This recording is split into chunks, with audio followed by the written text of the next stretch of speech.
सभी को जय श्री कृष्णा। पुरुषोत्तम मास महात्म कथा अध्याय 5 में हमने देखा अधिक मास का गोलोक गमन। अध्याय 6 में जानेंगे श्री विष्णु जी और श्री कृष्ण जी का संवाद।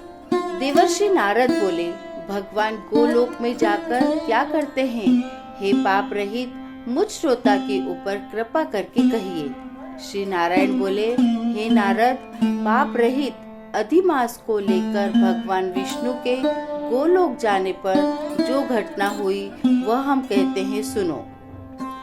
उस गोलोक के अंदर मणियों के खंभों से सुशोभित सुंदर पुरुषोत्तम के धाम को दूर से भगवान विष्णु देखते हैं। उस धाम के तेज से बंद हुए नेत्र वाले विष्णु धीरे धीरे नेत्र खोलकर और अधिमास को अपने पीछे कर धीरे धीरे धाम की ओर जाते हैं। अधिमास के साथ भगवान के मंदिर के पास जाकर विष्णु अत्यंत प्रसन्न हुए और उठकर खड़े हुए। द्वारपालों से अभिनंदित भगवान विष्णु पुरुषोत्तम भगवान की शोभा से आनंदित होकर धीरे धीरे मंदिर में गए और भीतर जाकर शीघ्र ही श्री पुरुषोत्तम कृष्ण को नमस्कार करते हैं।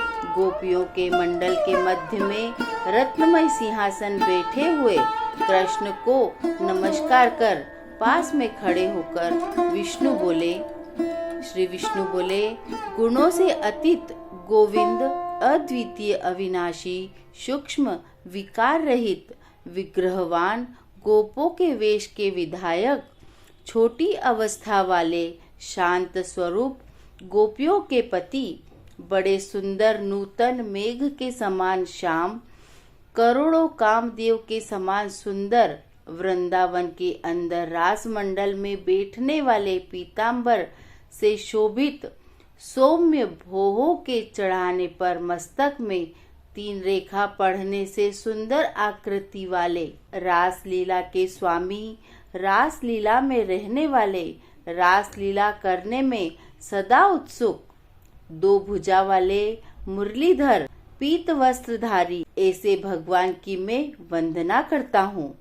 इस प्रकार स्तुति करके भगवान श्री कृष्ण को नमस्कार कर पार्षदों द्वारा सत्कृत श्री विष्णु रत्न सिंहासन पर कृष्ण की आज्ञा से बैठे। श्री नारायण बोले, यह विष्णु का किया हुआ स्तोत्र प्रातः काल उठकर जो पढ़ता है उसके समस्त पाप नाश हो जाते हैं और अनिष्ट स्वप्न भी अच्छे फल को देते हैं।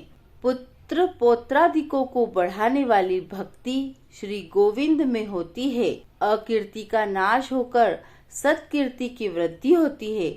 भगवान विष्णु बैठ गए और कृष्ण के आगे कांपते हुए अधिमास को कृष्ण के चरण कमलों में नमन कराते हैं। तब श्री कृष्ण ने विष्णु से पूछा कि यह कौन है, कहाँ से यहाँ आया है, क्यों रोता है? इस गोलोक में तो कोई भी दुख भागी नहीं होता है। इस गोलोक में रहने वाले तो सर्वदा आनंद में मग्न रहते हैं। ये लोग तो स्वप्न में भी दुष्ट वार्ता या दुख भरा समाचार सुनते ही नहीं। अतः हे विष्णु, यह क्यों कांपता है? दुखित हमारे सम्मुख किस लिए खड़ा है? श्री नारायण बोले, नवीन मेघ के समान श्याम सुंदर गोलोक के नाथ का वचन सुन।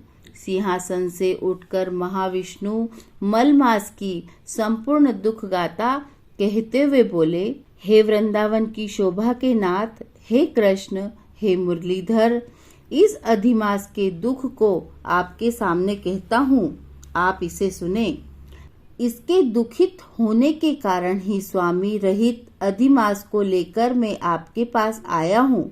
इसके उग्र दुह रूप अग्नि को आप शांत करें। यह अधिमास सूर्य की संक्रांति से रहित है, मलिन है, शुभ कर्म में सर्वदा वर्जित है। स्वामी रहित मास में स्नान आदि नहीं करना चाहिए, ऐसा कहकर वनस्पति आदि ने इसका निरादर किया है। 12 मास कला क्षण अयन संवत्सर आदि शेषवीरों ने अपने स्वामी के गर्व से इसका अत्यंत निरादर किया। इसी दुखाग्नि से जला हुआ यह मरने के लिए तैयार हुआ। तब अन्य दयालु व्यक्तियों द्वारा प्रेरित होकर हे ऋषिकेश शरण चाहने की इच्छा से हमारे पास आया और कांपते कांपते रोते रोते अपना सब दुख इसने कहा। इसका यह बड़ा भारी दुख आपके बिना टल नहीं सकता, अतः इस निराश्रय का हाथ पकड़कर आपकी शरण में लाया हूँ। दूसरों का दुख आप सहन नहीं कर सकते हैं, ऐसा वेद जानने वाले लोग कहते हैं। अतएव इस दुखित को कृपा करके सुख प्रदान कीजिए। हे जगतपति, आपके चरण कमलों में प्राप्त प्राणी शोक का भागी नहीं होता, ऐसा वेद जानने वालों का कहना कैसे मिथ्या हो सकता है।